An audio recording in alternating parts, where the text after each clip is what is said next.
មេពពែបានប្រើកន្ត្រៃវះពូឆ្កែព្រៃដ៏ធំដើម្បីជួយសង្គ្រោះកូនរបស់នាងចេញមកនៅពេលឃើញរាងកាយកូនពោពេញដោយស្នាមរបួសដែលរលួយដោយសារទឹកក្រពះឆ្កែព្រៃនាងមានអារម្មណ៍ឈឺចាប់ដូចគេយកកាំបិតមកអាទ្រូងនាងបានរាប់ចំនួនកូនម្ដងហើយម្ដងទៀតទើបដឹងថាកូនច្បងបានបាត់ខ្លួនទៅហើយដោយសារតែកូនច្បងត្រូវបានស៊ីមុនគេទើបវាត្រូវបានរលាយអស់គ្មានសល់ក្នុងពោះឆ្កែព្រៃនោះមេពពែមិនអាចទទួលយកការពិតដ៏ជូរចត់នេះបានទេមិនយូរប៉ុន្មាននាងក៏បាននាំក្មេងប្រុសម្នាក់ដែលស្លៀកអាវរំពោពេមកផ្ទះនាងបានសួរគេដោយក្តីបារម្ភថាបាត់ទៅណាប៉ុន្មានថ្ងៃនេះដោយមិនរងចាំចម្លើយនាងក៏អបគេយ៉ាងណែនដែលធ្វើឲ្យក្មេងប្រុសដែលកំពុងភ័យខ្លាចនោះមានអារម្មណ៍កក់ក្ដៅនិងលែងមានការប្រុងប្រយ័ត្ននៅពេលមេពពែនាំក្មេងប្រុសមកដល់ផ្ទះនាងបានប្រាប់កូនពោពេទៅទៀតដោយក្តីរំភើបថាបងប្រុសត្រឡប់មកវិញហើយប៉ុន្តែមួយសន្ទុះក្រោយមកក្មេងប្រុសនោះបានឃើញរូបភាពគំនូរមួយនៅលើឥដ្ឋដែលជារូបឆ្កែព្រៃមើលទៅដូចជាឪពុករបស់គេបេះបិទដើម្បីអបអរសាទរការត្រឡប់មកវិញរបស់កូនច្បងមេពពែសម្រាប់ចិត្តចេញទៅក្រៅទិញម្ហូបឆ្ងាញ់ៗមុននឹងចេញទៅនាងបានផ្ដាំផ្ញើយ៉ាងម៉ឺងម៉ាត់ថាដាច់ខាតកុំបើកទ្វារឲ្យអ្នកប្លែកមុខក្រោយពេលមេពពែចេញទៅកូនពោពេស្រីតូចបានដើរមកជិតក្មេងប្រុសស្បែកដែលពោពេញដោយស្នាមរបួសរបស់នាងបានធ្វើឲ្យក្មេងប្រុសភ័យញ័ររន្ធត់គេចង់បើកទ្វាររត់ចេញទៅក្រៅប៉ុន្តែត្រូវបានហ្វូងកូនពោពេឡោមព័ទ្ធនិងប្រាប់ថាខាងក្រៅមានឆ្កែព្រៃសាហាវណាស់ពួកគេចាប់ផ្ដើមសង្ស័យថាក្មេងប្រុសម្នាក់នេះមិនមែនជាបងប្រុសរបស់គេឡើយប៉ុន្តែជាអ្នកមកបន្លំខ្លួន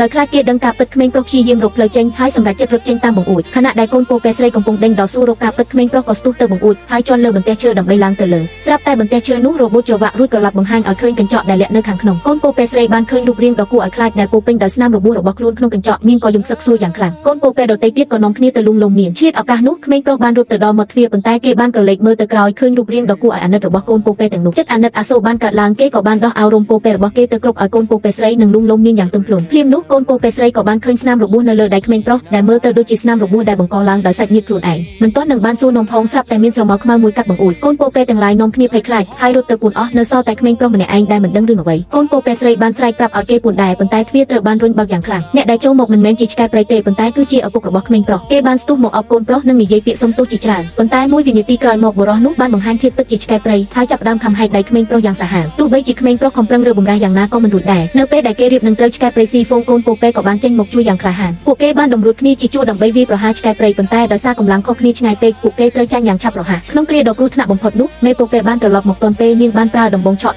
សម្រាប់ឆ្កែព្រៃនោះស្លាប់ភ្លាមក្មេងប្រុសនិងកូនពោពេទាំងអស់ក៏បានរួចផុតពីសេចក្តីស្លាប់ចាប់ពីពេលនោះមកក្មេងប្រុសបានរស់នៅជាមួយគ្រួសារពោពេយ៉ាងមានសុភមង្គលបើធៀបនឹងពិភពខាងក្រៅដ៏គួរឲ្យខ្លាចគេចូលចិត្តគ្រួសារតូចដ៏កក់ក្ដៅមួយនេះជាង